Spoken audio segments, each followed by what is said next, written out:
السلام علیکم دوستو، کیسے ہیں آپ سب؟ میں زبینہ فیاض ایک بار پھر آپ کے ساتھ تو میں شروع کر رہی ہوں نہال بینی میرا سجاد ایپیسوڈ نمبر 35۔ اور شروع کرنے سے پہلے ہمیشہ کی طرح کہوں گی کہ اگر ہمیں چینل پر نئے ہیں اب تک چینل کو سبسکرائب نہیں کیا تو پلیز چینل کو سبسکرائب کر لیں، بیل آئیکن کو ضرور دبا دیں، کمنٹ کر کے ضرور بتائیں کہ آپ کو میرے پڑھے ہوئے سارے ناولز کیسے لگتے ہیں۔ ساتھ ہی ساتھ اپنے کانٹیکٹس میں ناول کو شیئر ضرور کیا کریں کیونکہ رائٹر کا حق ہوتا ہے۔ اور مجھے کمنٹ کر کے ضرور بتایا کریں کہ آپ کس کنٹریز سے میرے ویڈیوز کو واچ کرتے ہیں، آپ نے میرے چینل پر اب تک کتنے ناولز سنے ہیں، ضرور بتائیے گا، مجھے آپ کے کمنٹس کا انتظار رہتا ہے۔ تو چلیں ہم اس ناول کو آگے سٹارٹ کرتے ہیں۔ F6 اسلام آباد۔ گیلری میں روشنی مدھم تھی اور ہمارا VIP فلور پر ایک پینٹنگ کے سامنے کی ریکنگ سے ٹیک لگائے خاموش بیٹھی ہوئی تھی۔ اس پینٹنگ کے ساتھ ایک خالی کینوس تھا اور اس کے ساتھ ہی میز پر پینٹ اور برش رکھے ہوئے تھے۔ وہ بالکل ساکن تھی لیکن سانسوں کی رفتار بتا رہی تھی کہ اندر طوفان مچا ہوا ہے۔ اس کی آنکھیں سرخ اور آنسو خشک تھے۔ وہ اٹھی اور کینوس کے سامنے لگی کرسی پر جا بیٹھی۔ اسے کچھ پینٹ کرنا تھا، کچھ ایسا جو اسے مطمئن کر سکے، دنیا بھلا سکے، اس کے اندر لگی آگ کو کم کر سکے۔ سیڑھیوں پر بھاری بوٹوں کی دھمک پیدا ہوئی اور اسے اپنے قریب آتی محسوس ہوئی۔ اس نے بالوں کو جوڑے میں باندھا، برش کو سرخ رنگ میں ڈبویا اور کینوس پر رنگ بکھیرنے لگی۔ پوری گیلری میں کھپ اندھیرا تھا، بس کہیں کہیں دیواروں پر لگی نیون لائٹس کی دھیمی روشنی کی چمک تھی۔ امارا گیلری کے اس کونے میں موجود تھی جہاں ہلکی روشنی اس کے کینوس پر پڑ رہی تھی اور وہ جیسے روشنی سے بچ رہی تھی۔ تم ہمیشہ میرے پیچھے کیوں آ جاتے ہو؟ اسے وہاں دیکھ کر امارا کو اچھا لگا۔ وہ کسی سے بات کرنا چاہتی تھی۔ سرخ کے بعد نیلے رنگ میں برش ڈبویا اور پھر کینوس پر رنگ بھرنے لگی۔ مجبور ہوں۔ قدم قدم چلتا وہ ریکنگ کے قریب آ کر رک گیا۔ اس کی سدھ میں لمبے فاصلے پر اس کی جانب پشت کیے وہ کینوس کے سامنے بیٹھی ہوئی تھی۔ کس نے کیا مجبور؟ گردن موڑے بغیر سوال کیا۔ دل نے، وہ کہہ نہیں سکا۔ پیسوں نے؟ اس نے حیرت سے پلٹ کر اسے دیکھا۔ وہ کیسے؟ اسے اب جواب چاہیے تھا۔ آپ محفوظ رہیں گی تو میں سر ہمدان کی نظر میں اچھا بنوں گا، میں اچھا بنوں گا تو مجھے بونس دیں گے، مجھے بونس ملے گا تو پیسے آئیں گے تو اردشیر خوش ہوگا۔ وہ بے نیازی سے ریکنگ سے ٹیک لگائے کہہ رہا تھا۔ امارا نرمی سے مسکرائی۔ تو یعنی پیسہ اردشیر کی دکھتی رگ ہے، پیسے دے کر کوئی بھی کام نکلوایا جا سکتا ہے۔ وہ واپس اپنے کام میں مشغول ہو گئی۔ 100% درست، چاہے تو ابھی کے ابھی آزما لیں۔ ہمارا کا کینوس پر چلتا ہاتھ تھم گیا۔ برش واپس ٹری میں رکھ دیا۔ وہ کرسی سے اب اٹھی، پینٹنگ کے سامنے سے ہٹی اور اس کی طرف بڑھی۔ وہ ٹیک چھوڑ کر سیدھا ہوا۔ زرمینہ کی کیس میں میری مدد کرو، منہ مانگے پیسے دوں گی۔ اس نے اردشیر کو ابھی اسی وقت خریدنا چاہا۔ خدا کا خوف کریں میڈم، ابھی آپ اس کیس کا ایک سائیڈ ایفیکٹ دیکھ کر آئی ہیں۔ امارا دھیمے سے مسکرائی۔ تم اس کی فکر مت کرو، میں 26 سال سے اس تھپڑ کا انتظار کر رہی تھی جو مجھے ممی کے سامنے بولنے سے پڑنا تھا۔ مجھے یہ بتاؤ، کیا تم میری مدد کرو گی؟ اردشیر کچھ تذبذب کا شکار ہوا۔ بدلے میں مجھے ایک فیور بھی چاہیے۔ کیسا فیور؟ وقت آنے پر بتاؤں گا۔ ٹھیک ہے، وہ مان گئی۔ ٹھیک ہے، وہ بھی مان گیا۔ امارا مسکرائی اور مصافحے کے لیے ہاتھ آگے بڑھایا۔ اردشیر نے اسے دیکھا اور پھر اس کے بڑھے ہوئے ہاتھ کو اس نے اپنا دایاں ہاتھ سر تک لے جا کر اس سلام کا جواب دیا۔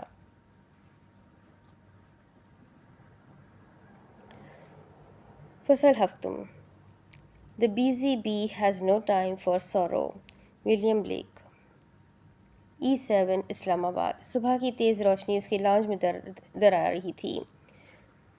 گلاس وال کے پردے ہٹے ہوئے تھے جس کی وجہ سے سورج کی کرنیں اس کے بکھرے گھر کا منظر واضح کر رہی تھی، جیسے وہ روشنی بھی اس کے وجود پر تاریخ خاموشی کو چیرنا چاہتی ہو۔ وہ کئی دن سے اپنے گھر میں بند، گمسم اور خوفزدہ سی تھی۔ آج بہت دنوں بعد اس نے اٹھ کر فجر کی نماز ادا کی اور اپنے لیے ناشتہ بنایا، لیکن اب وہ میز پر رکھے ناشتے کو گھورتے ہوئے یہ سوچ رہی تھی کہ نہ ہی بناتی تو بہتر تھا، کیونکہ اس کا کھانے کو دل نہیں چاہ رہا تھا۔ میز کے دوسرے کونے پر رکھا اس کا فون وائبریٹ ہوا اور اس نے پچھلے کئی دنوں کی طرح آج بھی اسے نظر انداز کرنا چاہا، لیکن مسلسل وائبریشن پر اس نے غصے سے فون اٹھا کر دیکھا اور غیر شناسا نمبر دیکھ کر فون کان سے لگایا۔ نہ جانے کس کی جان سولی پر لٹکی ہوئی تھی۔ اس نے ابھی ہیلو بھی نہیں کہا کہ دوسری جانب سے جانی پہچانی آواز سنائی دی۔ مجھے یہ جان کر بہت افسوس ہوا کہ آپ اتنی جلدی ہار مان رہی ہے۔ زندگی میں جب کسی کام کا ارادہ کر لیا جائے تو اسے اختتام تک لے جانا فرض ہو جاتا ہے۔ وہ اپنی جگہ ساکن بیٹھی رہ گئی۔ وہ کون تھا؟ کیوں افسوس کر رہا تھا؟ کامیاب ہونا یا ناکام ہونا ہمارے ہاتھ میں نہیں ہے۔ کیا ہی اچھا ہو اگر آپ کوشش کرنے کے بعد ہارتی، وہ کہے جا رہا تھا۔ مائدہ نے فون کان سے ہٹایا۔ شاید وہ نمبر سے کال کرنے والے کو پہچان لے، لیکن ایسا نہ ہو سکا۔ کون بات کر رہا ہے؟ اتنے دنوں بعد اس کے حلق سے آواز نکلی تو اسے اپنی ہی آواز انجان لگی۔ میں میخائیل بات کر رہا ہوں۔ آپ کو اگر کسی نے دھمکایا تھا تو اسے ایسا جواب دیتی کہ وہ آپ کے ساتھ کچھ کرنے سے پہلے سوچتا۔ کسی نے ڈرایا ہے تو آپ بھی عورت کارڈ کا استعمال کرتی۔ کسی نے بدتمیزی کی ہے تو آپ کو بھی اخلاق نہیں دکھانا چاہیے تھا کسی نے۔ مسٹر میخائیل، اس نے ساری ہمت مجتمع کرنے کے بعد کہا۔ وہ اسے نہیں جانتی تھی اور اب جاننے کا شوق بھی نہیں رکھتی تھی، کیونکہ اس رات کے واقعے کے بعد اسے مردوں سے نفرت ہو چلی تھی۔ یہ یقین ہو چکا تھا کہ گھر کے باہر سب مرد ایک جیسے ہیں۔ اسے کسی پر بھروسہ نہیں کرنا۔ میں آپ کو اپنے ذاتی معاملات میں مداخلت کی اجازت نہیں دیتی۔ بہتر یہی ہے کہ آپ اپنے کام سے کام رکھیں اور مجھے یہ مت سکھائے کہ کامیابی اور ناکامی کے وقت مجھے کیا کرنا چاہیے۔ اس نے بڑی مشکل سے اپنا لہجہ سنجیدہ اور سخت رکھ کر جواب دیا۔ دوسری جانب چند لمحے خاموشی چھائی رہی۔ مجھے آپ کی مدد درکار ہے مائدہ۔ کیسی مدد؟ وہ چونکی۔ یہ میں آپ کو اس وقت بتاؤں گا جب آپ دماغی طور پر بہتر محسوس کریں، اور ایسا تب ہی ممکن ہے جب آپ خود کو گھر میں قید نہ کریں۔ اس نے چند لمحوں کا وقف کیا۔ کچھ غلط ہو جانے کے بعد خود کو اکیلا نہیں کرتے، بلکہ کسی ایسے سے مدد مانگتے ہیں جو آپ کو پھر سے کھڑا ہونے میں مدد دے سکے۔ گرنے کے بعد گرے ہی رہنا انسانی فطرت کے خلاف ہے۔ لائن کٹ گئی۔ مائدہ اور قضائی یوں ہی سکتے میں رہ بیٹھی رہی۔ ہسپتال میں اور پھر اس رات اس کے ساتھ جو کچھ ہوا وہ صرف بدتمیزی نہیں، کردار کشی بھی تھی۔ اس روز کے بعد وہ صرف ایک دن ہسپتال گئی تھی۔ وارڈ بوائے کی آنکھوں میں نظر آتی تضحیک سے لے کر سینئرز کی باتوں میں تنقید دیکھ کر وہ کچھ دل برداشتہ سی ہو گئی تھی۔ نرس اس سے کتراتی تھی، کلیگز اسے ہسپتال چھوڑ کر چلے جانے کا کہتے۔ سب نے مل کر مائدہ کی ہمت کو اندر سے چاٹ دیا تھا۔ یہ مائدہ زرمینہ کی موت سے پہلے والی مائدہ سے بہت مختلف تھی۔ وہ مائدہ زندہ دل، بہادر اور باہمت ہوا کرتی تھی، اور یہ مائدہ اس کا متضاد تھی۔ اس سے پھر سے کھڑا ہونے کے لیے کسی کی ہمت کی نہیں، بلکہ اپنی مدد آپ کرنے کی ضرورت تھی، اور وہ اسی صورت ممکن تھا جب وہ خود پر حاوی موجودہ کیفیت کا اثر خود پر سے زائل کرتی۔ اس نے سامنے رکھے ناشتے کو چند پل گھورا اور پھر کسل مندی سے پلیٹ سامنے کر کے ناشتہ شروع کیا۔ اس کے لیے اکیلے کھانا کبھی مشکل نہیں رہا تھا، لیکن اکیلے کھانے میں اسے کبھی کوئی ذائقہ محسوس نہیں ہوتا تھا۔ تب اس نے فون آن کر کے یوٹیوب کھولا اور جو پہلی ویڈیو سامنے آئی وہ چلا لی۔ اس کی یوٹیوب فیڈ بچوں کی فیڈ جیسی تھی، جہاں کارٹون، پاکستان کا مشہور ڈرامہ بلبلیں، انڈین مشہور سیریل تارک مہتا کا الٹا چشمہ، 5 منٹ کرافٹ اور کچھ کراٹے کی ویڈیوز ہی سامنے آتی تھی۔ جو ویڈیو اس نے چلائی تھی اس میں جاپانی اور کورین فائٹرز کی تائیکوانڈو لڑائی ہو رہی تھی۔ اس کا دماغ کچھ من پسند شے منتخب کر کے دیکھنے کی حالت میں نہ تھا۔ اسے اپنے ارد گرد کچھ آوازیں چاہیے تھی، کچھ ایسا شور جو اس کے اندر کے سناٹے کو کم کر سکے۔ وہ ویڈیو 7 منٹ کی تھی، اور مائدہ نے ان 7 منٹ میں کئی مرتبہ اپنا سر جھٹک کر مسکرانے کی دلجمی سے کھانے کی کوشش کی تھی۔ اس نے پراٹھے میں آملیٹ کو ڈالا اور پراٹھا رول کرنے کے بعد نوالا لیا، مگر نوالا حلق سے نیچے نہ اترا۔ کئی دن سے ٹھیک سے کچھ نہ کھا پانے کی بدولت اسے نوالا چبانے میں دقت ہو رہی تھی۔ اس نے چائے کا گھونٹ بھرا اور ویڈیو پر اپنی توجہ مرکوز کر دی۔ ویڈیو میں دونوں فائٹر ایک دوسرے پر جھپٹے ہوئے تھے، ساتھ ہی ساتھ چیخوں اور تھپڑوں کی آوازیں وہاں گونج رہی تھیں۔ اس کی نظریں مہارت سے لڑتے فائٹرز پر تھیں۔ ویڈیو میں جب کورین فائٹر نے برق رفتاری سے وار کیا تو مائدہ نے آنکھیں سکڑ کر کہا، اوہ، بروکلی اسٹائل۔ وہ بڑبڑائی کچھ دیر کے لیے، جیسے اس کی ساری توجہ اس ایک نقطے پر مرکوز ہو گئی تھی۔ وہ ساتھ ساتھ کھاتی رہی۔ اب وہ نہ صرف ویڈیو دیکھ رہی تھی بلکہ ایسا تاثر دے رہی تھی جیسے سب سے بہترین تماشائی وہی ہو، ایک اداس اور خاموش تماشائی۔ وہ 7 منٹ کی وہ ویڈیو کھانے کے ذائقے سے زیادہ اس کی توجہ اپنی جانب مبذول کروا چکی تھی۔ وہ ویڈیو ختم ہوئی تو اگلی ویڈیو کا ٹریلر نظر آنے لگا۔ موسٹ پاورفل ناک آؤٹس۔ اس کے چہرے پر مسکراہٹ رنگ گئی۔ یہ ویڈیو وہ کئی مرتبہ دہرا کر دیکھ چکی تھی، کیونکہ اس ویڈیو میں اس کی ایک فائٹ کے کچھ لمحات بھی شامل کیے گئے تھے جب 3 سال پہلے اس نے ایک جرمن فائٹر کو ہرایا تھا۔ راستہ ختم ہوا، اس کے دماغ نے کام کرنا شروع کیا اور بہتر محسوس کرنے لگی۔ اسے جو ڈوپامین چاہیے تھا وہ مل چکا تھا۔ کچھ دیر بعد وہ سارے فلیٹ کے پردے ہٹا کر کمرے کے دروازے کھول کر صفائی میں جٹ گئی تھی۔ اداسی کا در لمبا ہوتے ہوتے اسے ڈپریشن کی طرف لے کر جا رہا تھا اور وہ ایسا نہیں ہونے دینا چاہتی تھی۔ کئی دنوں بعد اس کا دماغ جگہ پر آیا تو اسے احساس ہوا کہ اس نے کتنے دن ضائع کر دیے ہیں۔ 2 گھنٹوں کی مشقت کے بعد گھر اپنی اصلی حالت میں واپس آ چکا تھا۔ گھر میں موجود خاموشی ایک مرتبہ پھر خود کو اس پر مسلط کرنے لگی، لیکن اب وہ تھوڑا سا بے چین ہوئی، جیسے خود سے جھنجھلا گئی ہو۔ وہ کمرے میں آئی اور آئینے کے سامنے کھڑے ہو کر کچھ دیر خود کو دیکھا، جیسے پہچاننے کی کوشش کر رہی ہو کہ آئینے میں کھڑی یہ لڑکی وہی ہے یا کوئی اور۔ کیا کوئی وقت ایسا گزرا تھا جب وہ ایک زندہ دل لڑکی ہوا کرتی تھی، جب وہ فنی پرسن اور دا روم اور محفل کی جان جیسے ناموں سے جانی جاتی تھی، جب لوگ اس کے پاس دل ہلکا کرنے آتے تھے کیونکہ مائدہ ان کا موڈ فریش کر دیا کرتی تھی۔ آئینے میں نظر آتی مائدہ وہ نہیں تھی، اسے وہی مائدہ پھر سے بننے کی ضرورت تھی۔ پھر اچانک اس نے فیصلہ کیا کہ اسے باہر جانا چاہیے، شاید گروسری کرنے یا ویسے ہی واک کے لیے۔ اسی فیصلے پر عمل درآمد کرنے کے لیے وہ الماری کی طرف گئی، دروازہ کھولا اور اندر سے اپنا کراٹے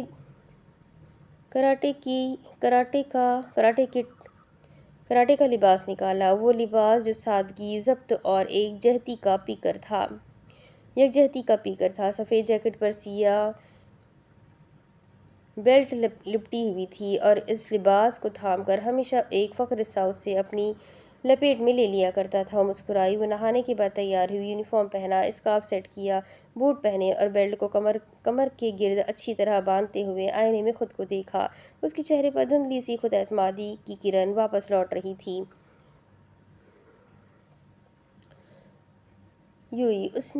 اس نے آئینے میں دیکھتے خود کو حکم دیا، تیار ہو جاؤ حاجی میں۔ اس کی آواز پہلے سے بلند تھی۔ شروع کرو۔ کیائی؟ اس کی چیخ پورے کمرے میں گونج گئی۔ وہ ہنس دی۔ اپنے بیگ میں ضروری سامان رکھ کر بیگ کندھے پر ڈالے وہ باہر آ گئی۔ اچنی سن شی گوروکو۔ وہ جاپانی گنتے ہوئے ہاتھ سے پنچ ہوا میں مار رہی تھی، جیسے اپنا وارم اپ کر رہی ہو۔ گویا کہ گھر سے نکلتے ہی ایک انجانے خوف نے اسے اپنی لپیٹ میں لیا تھا، لیکن وہ جانتی تھی اگر مزید گھر میں بیٹھی رہی تو پاگل ہو جائے گی۔ سہ پہر ہو چکی تھی اور اسلام آباد کی مصروف شاہراہوں پر لوگوں کی آمد و رفت جاری و ساری تھی۔ میٹرو سے سفر کرتے وہ اپنی مطلوبہ جگہ پر پہنچی۔ اسے فی الوقت پبلک ٹرانسپورٹ ٹیکسی سے محفوظ لگی تھی۔ جس بلڈنگ کے باہر وہ پہنچی یہ وہ جگہ تھی جہاں کبھی وہ ہر شام گزارا کرتی تھی، کیونکہ کالج کے بعد ٹیوشن سے وہ سیدھا یہی آیا کرتی تھی اور ہاسٹل سے ایسی کوئی وابستگی نہیں تھی کہ بھاگ بھاگ کر ہاسٹل پہنچتی۔ اسے لیے اس نے خود کو خاصا مصروف رکھا ہوا تھا۔ آج وہ مہینوں بعد یہاں واپس آئی تھی۔ دروازہ دھیرے سے کھول کر جب وہ اندر داخل ہوئی تو ہال میں روشنی پھیلی ہوئی تھی۔ دیواروں پر پرانے مقابلوں کی تصاویر، چند میڈلز اور ایک سفید بورڈ جس پر آج کی پریکٹس کا پلان چسپاں تھا۔ سامنے میٹ بچھے ہوئے تھے اور کچھ بچے اور نوجوان وارم اپ کر رہے تھے۔ اسے اندر آتا دیکھ کر کسی نے اتنا نوٹس نہیں کیا اور ہر کوئی اپنے کام میں مصروف رہا۔ یہ واحد جگہ تھی جہاں وہ جانتی تھی کوئی اس کا کچھ نہیں بگاڑ سکتا۔ وہ یہاں لڑکیوں کی انسٹرکٹر رہی تھی۔ ابھی شاید پریکٹس اور ٹریننگ شروع نہیں ہوئی تھی، اسی لیے لوگ بکھرے ہوئے تھے۔ وہ خود کو ہلکا پھلکا محسوس کر رہی تھی۔ جس دروازے سے اندر آئی ہو وہیں سے باہر نکل جاؤ۔ آواز پر وہ مڑی اور مسکرا کر جاپانی انداز میں ہلکا سا جھکی۔ ریسی نے اسے چہرے پر بڑی سی مسکراہٹ طاری کی۔ کیسے ہیں آپ سینے استاد؟ وہ ان کی طرف بڑھی۔ وہ لگ بھگ 40-45 کی عمر کے تھے اور مائدہ کے ساتھ ساتھ یہاں موجود کئی انسٹرکٹر کے استاد تھے۔ وہ سب ان کی بہت تعظیم کرتے تھے۔ مائدہ کے سوال پر انہوں نے اسے گھورا، گویا ناراضگی جتائی تھی۔ کہاں تھی تم اتنے عرصے سے؟ ہاتھ میں پکڑی بیلٹ کو فولڈ کرتے ہوئے انہوں نے اس سے پوچھا۔ مائدہ نے ان کی پشت کو گھورا۔ یہ ان کا سٹائل تھا۔ وہ کبھی ان کی جانب چہرہ کر کے ان کی بات نہیں سنتے تھے، وہ جانتے تھے مائدہ کچھ سنانے آئی ہے۔ ان کے بہت سے اسٹوڈنٹ صرف سنانے ہی آتے تھے، لیکن مائدہ اکثر کوئی نصیحت یا آگے بڑھنے کے لیے ہمت لینے آتی تھی۔ سی نے کیا میں پھر سے بچپن میں جا سکتی ہوں؟ اس نے دونوں ہاتھ کمر کے گرد رکھے جیسے وہ بہت تھکی ہوئی ہو۔ ایسا کیا کر دیا تمہاری جوانی نے جو تم بچپن میں جانا چاہتی ہو؟ بیلٹ فولڈ کرنے کے بعد اس کی جانب بڑھا کر وہ سنجیدہ سے بولے، میرے بہت سے خواب چھین لیے ہیں، میرے دوستوں کو مجھ سے دور کر دیا ہے، مجھے اکیلا کر دیا ہے، میری ہمت کم کر دی ہے، ہر دن ایک نئی لڑائی بن گیا ہے جسے مجھے جیتنا ہے، مجھے لگتا ہے میں گر جاؤں گی تو کبھی اٹھ نہیں پاؤں گی۔ گرنا عیب نہیں ہے، زمین پر پڑے رہنا عیب ہے۔ 1000 مرتبہ گرو تب بھی خود میں اتنی ہمت رکھو کہ 1000 مرتبہ خود اٹھ سکو۔ کوئی اٹھانے نہیں آتا مائدہ، یہ ہمت ہی تو نہیں آتی۔ اسماعیل سی نے وہ دور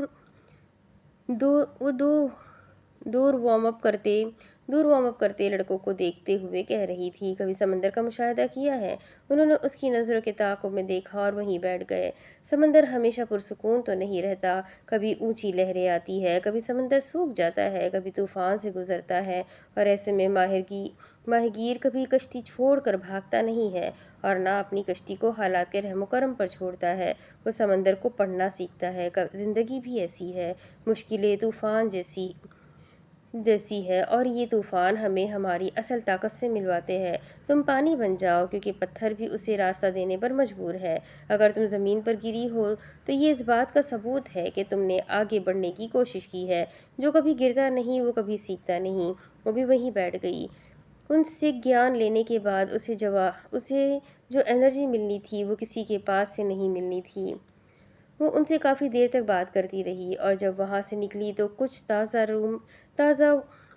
تازہ دم محسوس کر رہی تھی۔ کچھ لوگوں کی صحبت آپ کو آگے بڑھنے میں ایسے مدد دیتی ہے جیسے آپ کا ہر مقصد ان کا مقصد ہو۔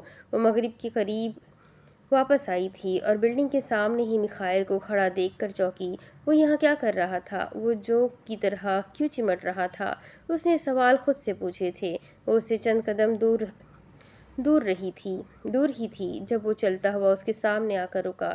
چند لمحوں کے لیے خاموشی چھا گئی۔ مائدہ نے ناگواری سے اسے دیکھا۔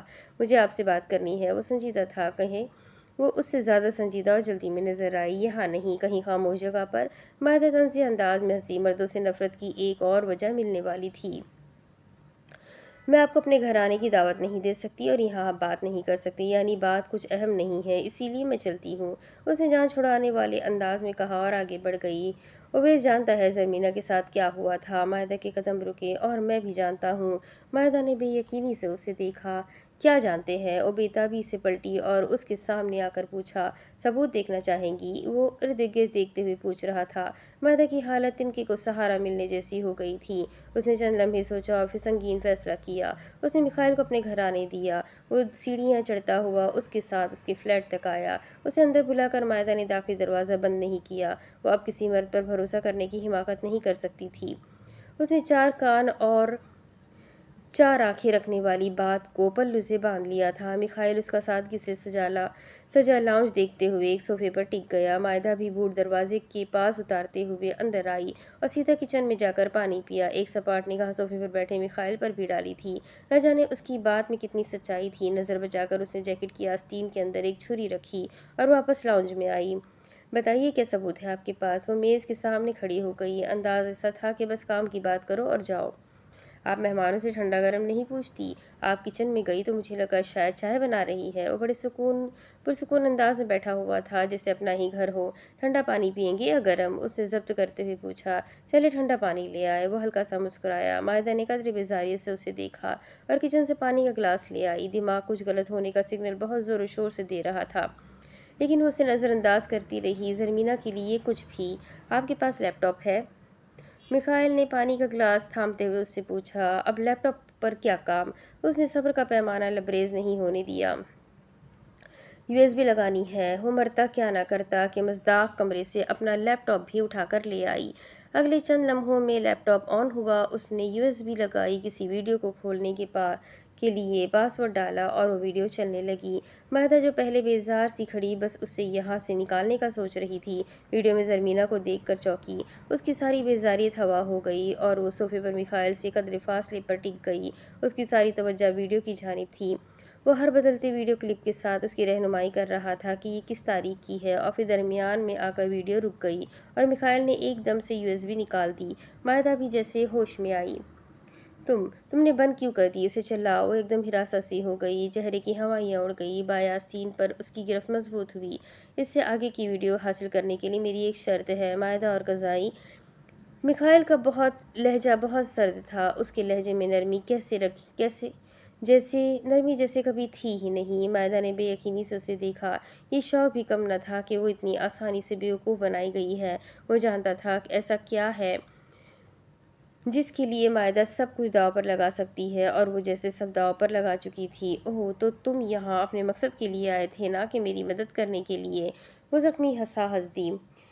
اوہ، میں کیوں بھول جاتی ہوں کہ یہ دنیا بہت حرامی ہے۔ اس نے سر اوپر کر کے جیسے خود کو بتایا تھا، دل میں کچھ چھن سے ٹوٹا تھا۔ وہ جو اسے ایک اچھا اور رحم دل تصور کرنے کے مرحلے میں تھی، اپنے ہی تصور پر لعنت بھیج چکی تھی۔ چلو بولو، اب تمہیں کیا چاہیے؟ اس نے بے حد سنجیدگی سے اسے دیکھتے ہوئے پوچھا۔ وہ قدرے ریلیکس ہوا اور اس کی جانب جھکا۔ مائدہ بھی سننے کے لیے تھوڑا سا آگے کو جھکی۔ میرے باپ کو تلاش کرنے میں میری مدد کرو۔ مائدہ نے ناسمجھی سے اسے دیکھا۔ اسے کچھ سمجھ نہیں آیا تھا۔ اسی لمحے کھلا ہوا داخلی دروازہ ایک دھاڑ سے پورا کھلا۔ ان دونوں نے بھی ایک وقت دروازے کی جانب دیکھا، اور مائدہ اور قزائی کے قدموں تلے سے زمین کھسک گئی۔ وہ سانس نہیں لے سکی۔ اس کا چہرہ لٹھے کی مانند سفید پڑ گیا۔ وہ کچھ غلط نہیں کر رہی تھی، لیکن اس لمحے اسے یہی لگا کہ وہ کوئی چوری کرتے ہوئے، بددیانتی کرتے ہوئے پکڑی گئی ہے، اور بوکھلا کر اٹھ کھڑی ہوئی۔ اس نے ایسی صورتحال کا تصور بھی نہیں کیا تھا۔ وہ کبھی میخائیل کو اور کبھی دروازے میں کھڑے وجود کو دیکھتی۔ چاقو اس کے ہاتھ سے چھوٹ گیا۔ دادا جان؟ اس کے منہ سے گھٹی گھٹی سی آواز برآمد ہوئی۔ مائدہ کی نظریں دادا جان سے ہوتی ان کے پیچھے کھڑے اپنے باپ کے چہرے پر چھائی بے یقینی سے نظر چراتی اسفندیار پر رک گئی۔ وہ کبھی خود سے ذرا فاصلے پر کھڑے میخائیل کو دیکھتی، اور کبھی دروازے کے پاس ساکت کھڑے ان تینوں کو جو اس کے محرم تھے اور اسے نامحرم کے قریب بیٹھا دیکھ چکے تھے۔ اس وقت دادا جان کیا سوچ رہے ہوں گے؟ وہ اخذ کر سکتی تھی۔ وہ پڑھی لکھی تھی، جدید دنیا کے تقاضوں سے آگاہ تھی، لیکن اس کی اقدار وہی پٹھانوں جیسی تھی۔ ان کی پشتون غیرت کے ترازو میں اگر تولا جائے تو مائدہ ایک سنگین جرم کرتے ہوئے پکڑی گئی تھی، جہاں نامحرم کے ساتھ اکیلے گھر میں ہونے کا ایک ہی مطلب تھا، بدکاری، اور وہ اس وقت کوئی صفائی پیش نہیں کر سکتی تھی۔ آپ پلیز اندر آئیے، اس نے ہمت کرتے ہوئے کہہ دیا۔ دل اتنی تیزی سے دھڑک رہا تھا جیسے کسی ریس میں تمغہ حاصل کرنا چاہتا ہو۔ اس کا چہرہ مارے اہانت کے سرخ ہو چکا تھا۔ اس کے دادا تیز قدم اٹھاتے اس تک پہنچے اور اس کے چہرے پر ایک زوردار تماچا رسید کر دیا۔ وہ زندہ دل، بہادر اور باہمت مائدہ، جو پہلے ہی بمشکل اپنے سہارے پر کھڑی ہوئی تھی، جا کر صوفے پر گری۔ اسفندیار آگے بڑھا تو بابا نے اس کا بازو تھام کر اسے روک دیا۔ ان کی چھوٹی بیٹی ان کی روایات کو پامال کر رہی تھی، اور وہ اپنے بیٹے کو اس کا دفاع کرنے نہیں دے سکتے تھے۔ میں آج بھی سوچتا ہوں کہ وہ کون سی منحوس گھڑی تھی جب تم ہمارے خاندان میں پیدا ہوئی تھی۔ تم جیسی بیٹی کو پیدا ہوتے ہی دفن کر دینا چاہیے تھا۔ کب تک ہماری عزت کو یوں نیلام کرتی رہو گی مائدہ؟ یا ہمیں زہر دے دو یا خود کھا لو، تم مر جاؤ مائدہ۔ تم نے ہمارا نام مٹی میں ملا دیا۔ سر، آپ غلط سمجھ رہے ہیں۔ میخائیل فوراً ہوش میں آیا۔ اتنی سی بات پر اتنا بڑا ڈرامہ ہو جانے کے بارے میں اس نے تو سوچا نہیں تھا۔ اس لڑکے سے کیا رشتہ ہے تمہارا؟ دادا جان نے ایک کاٹدار نظر میخائیل پر ڈال کر مائدہ کو دیکھا۔ وہ سر تک نہ اٹھا سکی۔ وہ خود بھی اس سوال کا جواب نہیں جانتی تھی۔ بھلا اس کا کیا رشتہ ہے میخائیل کے ساتھ، جو وہ اس کے گھر میں بیٹھا ہوا تھا؟ اس کے کان میں ابھی تک سائرن گونج رہا تھا، ٹھیک ویسا سائرن جو اسے پولیس اہلکار کے تھپڑ مارنے کے بعد بجنا شروع ہوا تھا۔ ہم بیٹھ کر بات کرتے ہیں بابا، آپ کی طبیعت خراب ہو جائے گی۔ اس لڑکی نے ہمیں مارنے میں کوئی کسر نہیں چھوڑی۔ وہاں گھر کی دہلیز پر ایک لڑکا رشتہ لیے کھڑا ہے، اور یہ یہاں نہ جانے کس کے ساتھ منہ کالا کر رہی ہے۔ پلیز انکل، سوچ سمجھ کر بولیں، میرا مائدہ سے ایسا ویسا کوئی تعلق نہیں ہے۔ میں اپنی بہن کے کیس کے لیے یہاں ان کے پاس آیا تھا۔ میخائیل نے پہلے سے زیادہ سنجیدگی سے کہا۔ عجیب سرفرے لوگ ہیں، کسی کی بات ہی نہیں سنتے۔ میخائیل کی بات پر اسفندیار نے گویا ایک سکھ بھرا سانس خارج کیا تھا۔ وہ مائدہ کے گھر کسی غیر مرد کے ہونے کا تصور بھی نہیں کر سکتا تھا۔ اس لڑکی کا آج کے آج نکاح پڑھاؤ۔ دادا جان گویا حتمی لہجے میں بولے۔ آپ ایسا کیوں کر رہے ہیں دادا؟ وہ ایک دم اٹھتے ہوئے بولی۔ کیونکہ میں اپنی عزت کا مزید تماشا نہیں بنا سکتا۔ غیر خاندان کا لڑکا آ کر کہتا ہے وہ تمہیں پسند کرتا ہے اور شادی کرنا چاہتا ہے۔ کیا تم نے کسی کو بتایا نہیں کہ تم دل آویز کی منگ ہو یا تمہیں غلط کاموں کی عادت ہو چکی ہے؟ لالا پلیز دادا کو چپ کروا۔ یہ کیا کہہ رہے ہیں؟ تم جاؤ یہاں سے، اور تم نے ابھی کچھ نہیں دیکھا۔ وہ بے بس سی میخائل سے کہہ رہی تھی۔ وہ اپنی رہی صحیح عزت کا کباڑہ نہیں کرنا چاہتی تھی۔ میخائل کو بھی اس وقت وہاں سے چلے جانا بہتر لگا۔ ہاتھ میں تھامی USB کو اس نے جیب میں ڈال دیا۔ وہ جاتے ہوئے اسفندیار کے پاس رکا۔ اس وقت اسے وہاں وہی مرد سمجھدار لگ رہا تھا، نہ جانے صرف لگ رہا تھا یا تھا بھی۔ تمہاری بہن ہر معاملے میں بے قصور ہے۔ میں یہاں مدد لینے آیا تھا، بد کرداری کرنے نہیں۔ اس معصوم پر خواہ مخواہ کی غیرت مت دکھانے لگ جانا۔ وہ کہہ کر سرد نگاہ ان تینوں پر ڈالتا وہاں سے نکل گیا۔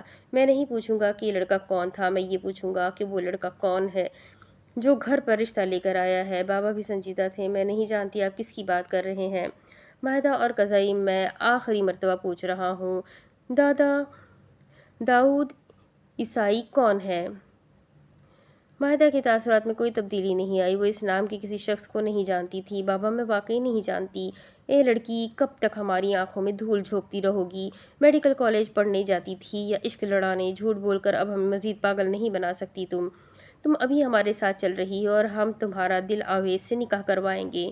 نہیں دادا، میں دل آویز سے شادی نہیں کروں گی۔ وہ پاگل آدمی ہے، اس نے پہلے بھی مجھے مارنے کی کوشش کی ہے۔ میں اس سے شادی نہیں کروں گی۔ لالا آپ نے کہا تھا جب بھی میری شادی کا وقت آیا آپ میرے لیے سٹینڈ لیں گے۔ پلیز دادا کو سمجھائے۔ وہ بھاگتے ہوئے اسفندیار کے پاس پہنچ گئی۔ وہ جانتی تھی دادا کے عتاب سے اسفندیار ہی اسے بچا سکتا ہے۔ وہ اسے ہمیشہ بچا لیا کرتا تھا۔ دل آویز نہیں تو داؤد نہیں تو یہ لڑکا، کس سے نکاح کرو گی مائدہ؟ وہ سر اٹھائے بے یقینی سے اسے دیکھے گئی۔ اسفندیار ایسا تو نہیں تھا، وہ تو کہتا تھا کہ اس کے لیے شہزادہ ڈھونڈ کر لائے گا۔ کیا وہ سب جھوٹ تھا؟ وہ سب صرف اچھے ہونے کا دکھاوا تھا؟ وہ کیا کہہ رہا تھا؟ مائدہ کو لگا اس کا دل بند ہو جائے گا، اس کی سبز آنکھیں پانیوں سے بھر جائے گی۔ آپ جس سے کہیں گے میں شادی کر لوں گی لالا، لیکن میرے کردار پر شک مت کرے۔ میں داؤد اور میخائل کو نہیں جانتی۔ بابا آپ تو میری بات سمجھے۔ وہ اب روتے ہوئے اپنے باپ کے پاس آ کر بیٹھ گئی۔ شاید انہیں اس کی بے گناہی پر یقین آ جائے۔ انہوں نے بس اس کے سر پر ہلکا سا ہاتھ رکھا اور اٹھ کھڑے ہوئے۔ مجھے میری اولاد پر مان تھا مائدہ، میرا مان مت توڑو، ہمارے ساتھ چلنے کی تیاری کرو۔ مائدہ کو یوں لگا جیسے کسی نے اس کی سانسیں کھینچ لی ہو۔ اس کا سارا جسم ٹھنڈا پڑنے لگا۔ وہ اٹھ کھڑی ہوئی، اس کا سر چکرا رہا تھا۔ اس نے سر جھٹک کر خود کو ہوش دلانا چاہا۔ زندہ دل، بہادر اور باہمت مائدہ اور قزئی، میں بے قصور ہوں لالا، میں بے قصور ہوں بابا، میں بے قصور ہوں دادا۔ وہ گم و گو کیفیت میں ان تینوں سے کہتی اپنے کمرے میں بند ہو گئی۔ وہ جانتی تھی اس کے خاندان کے مرد اس کی بات نہیں سنیں گے۔ دادا ٹھیک کہتے ہیں، اسے مر جانا چاہیے۔ زندہ دل، بہادر اور باہمت مائدہ اور قزئی کو مر جانا چاہیے۔ انا للہ و انا الیہ راجعون۔ اب اس کے آگے کی کہانی میں آپ کو اگلی ویڈیو میں سناتی ہوں کہ آگے کیا ہوگا۔ مائدہ کیسے خود کو بے قصور ثابت کرے گی؟ کیا وہ اس شادی سے بچ سکے گی؟ آگے زرمینہ کے کیس کا کیا ہوگا؟ بہت سارے سوال ہے جس کا جواب یہ ناول ہے اور اس ناول کا کلائمیکس ہے۔ تو جاننے کے لیے میرے ساتھ بنے رہے، ویڈیو کو لائک کریں، چینل کو سبسکرائب کریں، بیل آئیکن کو ضرور دبائیں۔ ملتے ہیں اگلے ویڈیو میں، تب تک کے لیے اپنا خوب سارا خیال رکھیں، مجھے بھی دعاؤں میں یاد رکھیں۔ اللہ حافظ۔